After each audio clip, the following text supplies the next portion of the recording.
Nah, nggak tahu kan? Nggak tahu. Oh Bang, iya, lupa bang. Lupa. Lupa. iya. Lagi puasa. Lagi Menurut puasa Muhammad, jadi lupa. menurut Muhammad, janganlah kalian memberikan salam kepada orang Wahyudi maupun orang Nasrani. Bahkan jika kamu bertemu dengan mereka di jalan, persempitlah mereka, desak mereka ke jalan yang sempit. Nah, itulah ajaran nabimu. Bahkan Ya, Majelis Ulama Indonesia, MUI, sudah mengeluarkan fatwa.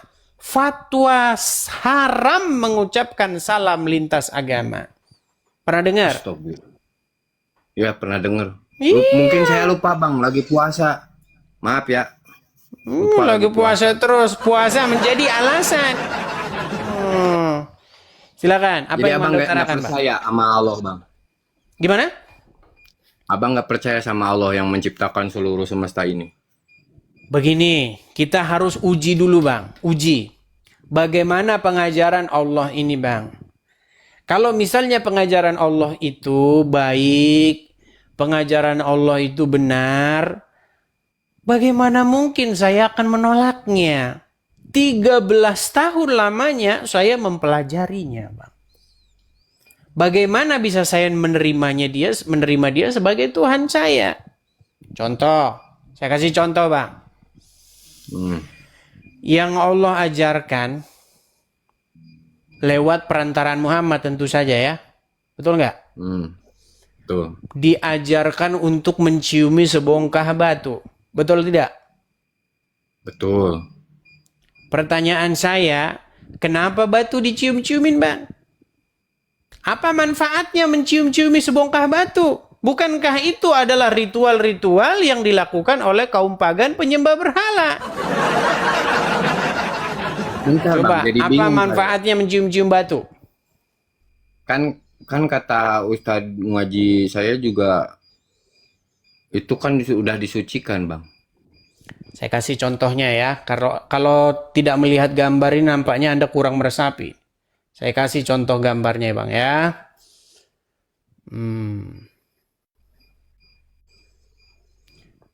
Saya tampilkan dulu, saya balik dulu ya Bang ya. Hmm. Oke. Kelihatan ini Bang? Ya kelihatan. Oke, saya perbesar ya Bang ya. Saya perbesar Bang. Bang ini apa Bang? Batu Hajar Azwar. Batu. Apakah batu bisa mendatangkan manfaat? Apakah batu itu hanyalah benda mati saja? Tapi benar juga ya. Iya, bahkan Umar bin Khattab, Bang, di dalam suatu hadis hatinya berontak, Bang. Dia ketika mencium Hajar Aswad, dia berkata, "Ya Hajar Aswad, wahai sebongkah batu hitam, sesungguhnya engkau hanyalah sebongkah batu. Jikalau aku tidak melihat Rasulullah Shallallahu Alaihi Wasallam menciummu, niscaya aku tidak akan menciummu." Jadi Bang, di dalam hatinya Umar itu Bang, di hatinya itu merasa aneh, ngapain gue cium-cium batu ini? Kalau bukan karena Rasul yang mencium, dia tidak sudi mencium batu itu. Dan apa kata dia? Dia berkata apa? Sesungguhnya engkau hanyalah sebongkah batu yang tidak dapat mendatangkan manfaat. Saya kasih contoh. Saya kasih contoh Bang ya. Hmm. Nih, saya kasih lihat nih hadisnya.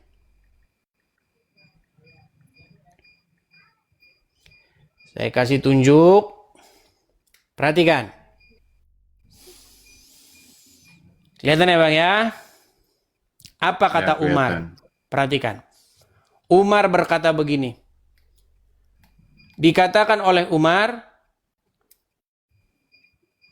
Sebentar ya Bang ya.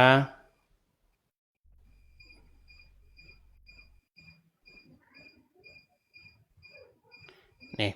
Sesungguhnya Umar bin Khattab berkata kepada Hajar Aswad. Sesungguhnya aku mengetahui bahwa kamu hanyalah batu yang tidak bisa mendatangkan mudarat ataupun manfaat. Namun kalau bukan Rasulullah, Nabi maksudnya ya, telah menciummu, aku tidak akan mau menciummu. Jadi dia mencium batu itu hanya terpaksa saja. Hanya karena ikut-ikutan Nabi saja. Kalau dia tidak mau itu, dia tidak akan sudi mencium batu itu. Betul? Kok jadi lebih tahu abang ya dibanding saya Islam? Ya karena saya belajar, Anda tidak belajar. Itulah sebabnya Anda masih menjadi seorang Muslim. Jadi Umar bin Khattab ini nyium batu itu dikarenakan perintah Nabi gitu.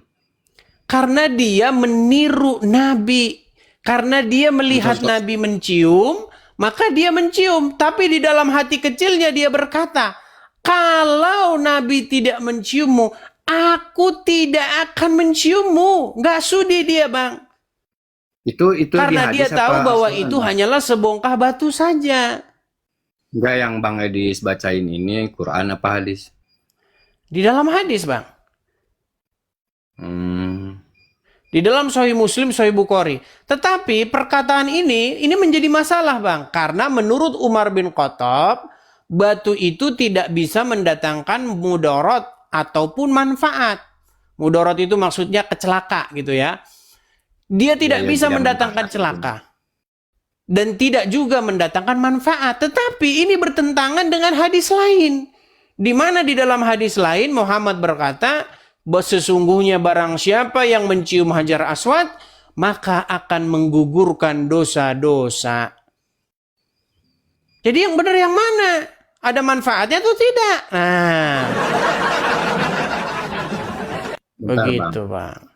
Tapi kan kata Pak Ustadz, berkunjung ke sana itu kan rumahnya Allah, Bang. Baitullah. Itu juga tidak benar, Bang. Di dalam Al-Quran, itu yang pertama kali dibangun itu adalah Baitullah yang di Bakkah.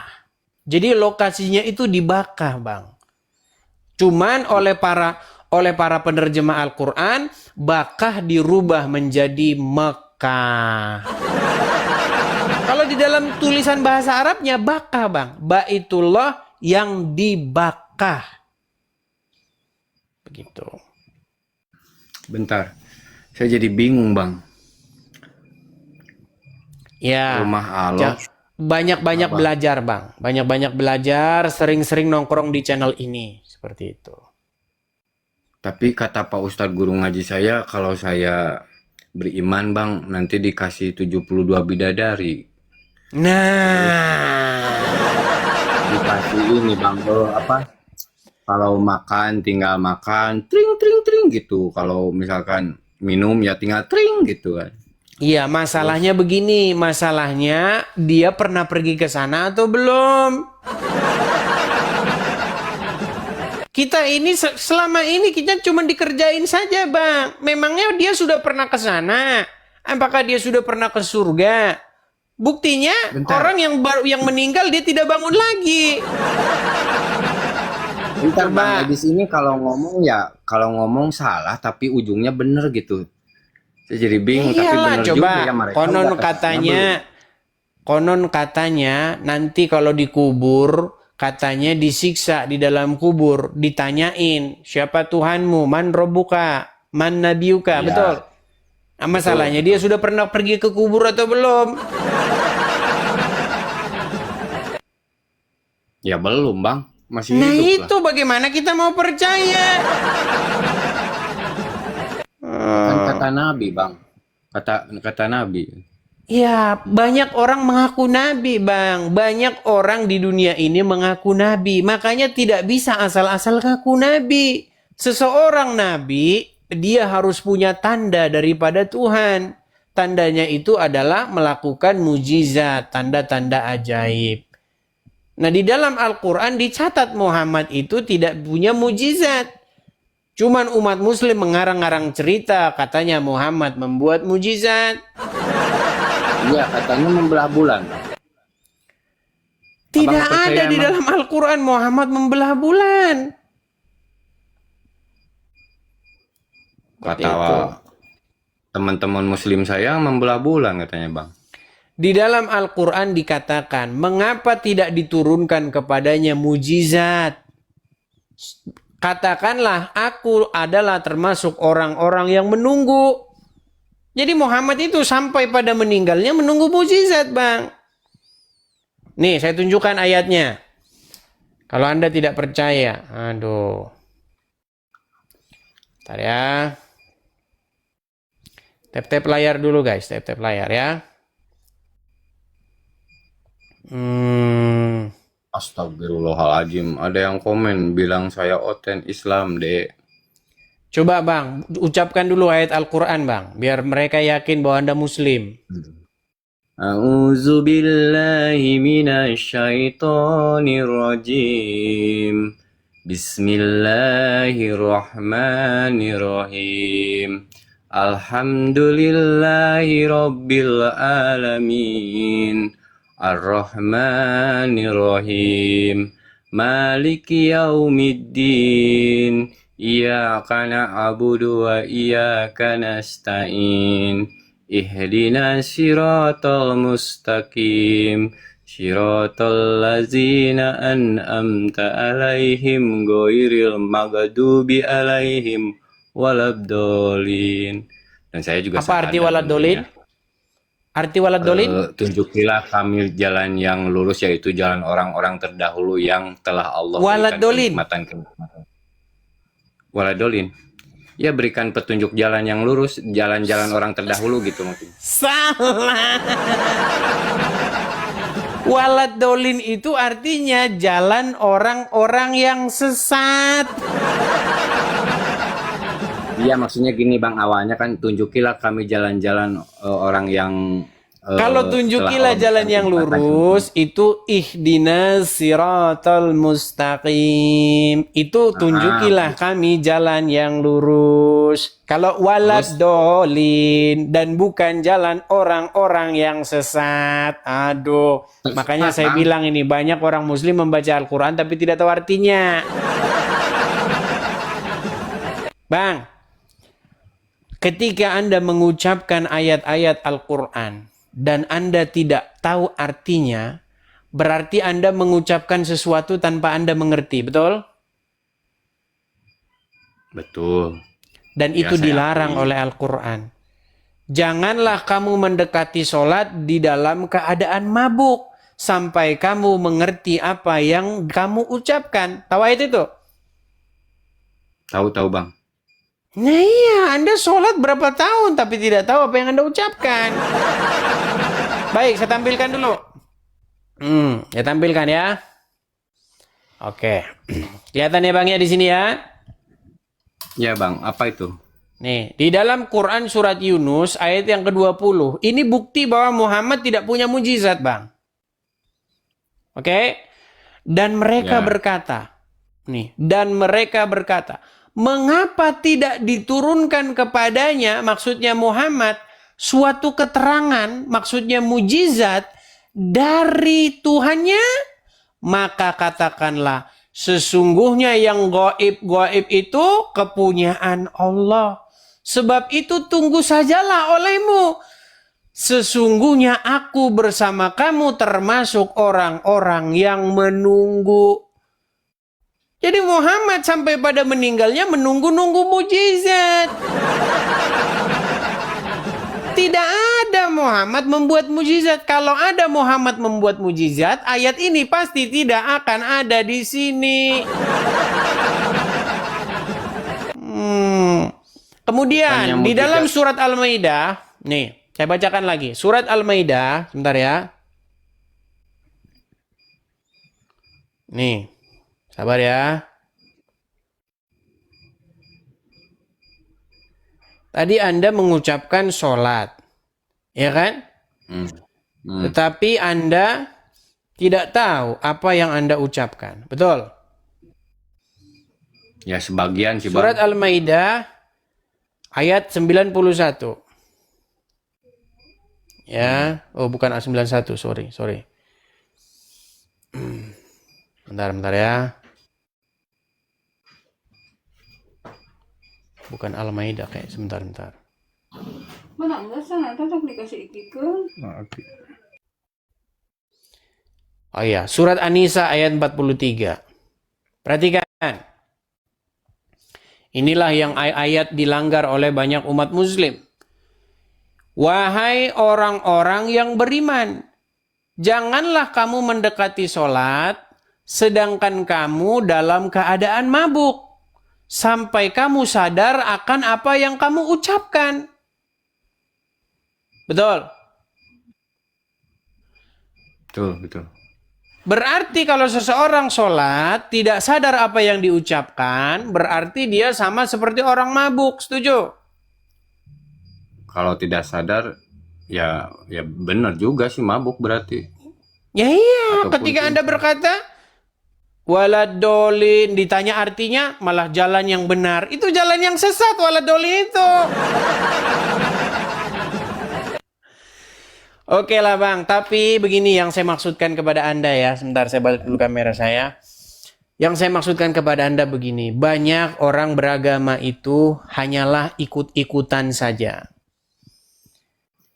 Jadi yang seperti ini Bang, yang mau saya luruskan di channel saya ini. Makanya kita adakan diskusi antara Islam dan Kristen begitu. Tapi Semoga jujur sih, Bang, kalau masalah ikut-ikutan, kita semua kan hanya sebatas keturunan. Abang juga kan kenapa bisa jadi Kristen karena dilahirkan di karena kedua saya orang tua belajar, Kristen. Bang. Karena saya Enggak, mempelajari. maksudnya orang tua Abang Kristen juga kan? Ya, tetapi sekalipun demikian, saya mempelajarinya. Seandainya saya dilahirkan oleh orang tua yang Muslim, mungkin saya akan menjadi seorang yang keluar meninggalkan agama Islam tersebut. Begitu. Loh, astagfirullah, kok langsung keluar sih Bang? Karena setelah saya pelajari, ya isinya seperti itu. Disuruh beriman kepada kitab-kitab Injil, kitab-kitab Taurat. Begitu. Nah ini Bang yang bikin saya kadang iman saya ini terjadi goyang ya karena banyak yang tidak sesuai ya yang saya pelajari gitu. Firman-firman Tuhan ini bahasanya banyak yang oknum-oknum yang bahasanya tidak sesuai dengan ajarannya itu sendiri gitu. Betul. Seperti satu contoh yang Abang Makanya saya sarankan kepada Anda, jangan lama-lama Bang. Apa yang dikatakan oleh Tuhan Yesus, akulah jalan dan kebenaran dan hidup. Berbahagialah mereka yang tidak kecewa dan menolak aku. Jadi yang mau saya sarankan kepada Anda Bang, mulai sekarang gantilah junjungan Anda Bang. Gantilah siapa yang Anda ikuti. Gantilah yang memimpin dan menuntun Anda. Kalau selama ini Anda dipimpin dan dituntun oleh orang yang mati di dalam kubur, ya Anda nanti akan beralamat seperti dia. Anda tidak mengerti jalan kebenaran. Yang dikatakan Tuhan Yesus dalam Injil Bang, orang buta tidak akan bisa menuntun orang buta karena keduanya akan jatuh di dalam lubang. Makasih Bang Idan. Itu Bang. Bagaimana mungkin Anda menyerahkan hidup Anda dipimpin oleh orang yang tidak tahu jalan ke surga? Bagaimana mungkin Anda menyerahkan hidup Anda dipimpin oleh orang yang reputasinya tidak baik? Gitu. Maaf ya Bang ya. Maaf, aku mau bertanya sama Abang. Di keyakinan Abang, adakah versi neraka Bang? Ya, neraka di dalam bahasa aslinya itu Bang disebut sebagai di dalam bahasa aslinya itu Gehenna. Gehenna itu kemudian diambil oleh Al-Quran menjadi Jahannam. Aslinya itu bahasa Yunani Bang. Gehenna. Begitu. Misalkan nih, ada umat-umat yang memeluk agama seperti Abang lah. Contohnya mengimani Yesus ya. Terus apa yang menyebabkan mereka ke surga dan apa yang menyebabkan mereka ke neraka gitu. Misalkan. Yang menyebabkan mereka ke neraka, yang menyebabkan mereka ke surga itu karena mereka hidup kudus. Mereka hidup mengikuti apa yang diperintahkan oleh Tuhan. Apa yang membuat mereka ke surga, Bang? Karena hidup mereka selama di dunia, mereka menjadikan Yesus sebagai Tuhannya, menjadikan Yesus sebagai raja yang menguasai dia. Begitu. Nah, sementara orang-orang yang masuk neraka itu adalah orang-orang yang selama hidupnya tidak menjadikan Yesus sebagai Tuhannya, tetapi menjadikan setan sebagai Tuhannya. Sehingga hidupnya itu dikendalikan, dikuasai, dikontrol oleh setan. Jadi yang merajai di dalam hidupnya itu adalah setan. Oke, itu untuk ranah segi keyakinannya. Untuk segi pola kehidupan sehari-harinya gitu, Bang. Maksudnya di segi moral lah istilahnya gitu. Ya, itu tadi, Bang. Ketika Yesus menjadi raja, menguasai hati seseorang dan pikiran seseorang, maka dia pasti akan melakukan apa yang Yesus suruh. Begitu, Apa Bang. salah satu contoh yang Baik, Yesus suruh? ketika seseorang menjadikan Yesus sebagai Tuhannya, artinya Yesus memerintah di dalam hidup dia, maka orang tersebut satu, dia akan mengasihi sesama manusia. Oke, Dia oke, tidak membalas kejahatan dengan kejahatan. Oke, masuk, Bang. Dia tidak mencuri. Dia tidak bersaksi dusta, dan seterusnya, dan seterusnya, dan seterusnya. Banyak itu, Bang. Nah, sementara jikalau seseorang di mana Muhammad memerintah, di mana di hatinya itu Muhammad yang menjadi raja, yang berkuasa, yang mengendalikan dia, maka orang tersebut akan melakukan apa yang disuruh Muhammad. Setuju? Setuju. Contohnya apa? Yang disuruh-suruh Muhammad. Contohnya, kalau kamu ketemu dengan orang Nasrani, persempitlah jalan mereka, desaklah mereka ke jalan yang sempit. Betul? Makanya kalau ada orang ke gereja suka diganggu-gangguin, nah itu salah satu contohnya. Kemudian yang kedua, kalau Muhammad memerintah seseorang, diperintahkan oleh Muhammad apa? Contoh misalnya, kalau kamu punya makanan, janganlah makananmu itu dimakan kecuali oleh orang yang bertakwa. Jadi kalau ada orang Kristen tetanggamu kelaparan, jangan dikasih makan. Nah, itu ajarannya, ajaran kalian seperti itu. Oke, tapi saya dari dulu juga kalau masalah itu hati nurani saya nggak ngikut ke seperti itu bukan yang asli Kak, menurut hati Makanya nurani Bang, saya. segeralah jangan lagi Muhammad menjadi raja di hatimu. Jangan lagi Muhammad memerintah di dalam hidupmu. Sudah waktunya kamu menjadikan Yesus yang memerintah dan menjadi raja di dalam hatimu. Gitu, Bang. Tapi itu butuh proses yang panjang. Saya tahu itu tidak semudah membalik telapak tangan, Bang. Karena Anda sudah dari kecil, sudah diajari yang begitu, yang Muslim. Sehingga sekarang itu memang berat. Makanya butuh waktu. Begitu. Terima kasih Bang. Oke ya, karena subuh sudah mau jam 12, ini juga saya sudah menahan-nahan ini dari tadi mau berhenti. Oke, kita rehat dulu ya. Ya, Oke, terima kasih Bang. Sama-sama. Ya, oke saya turunkan ya.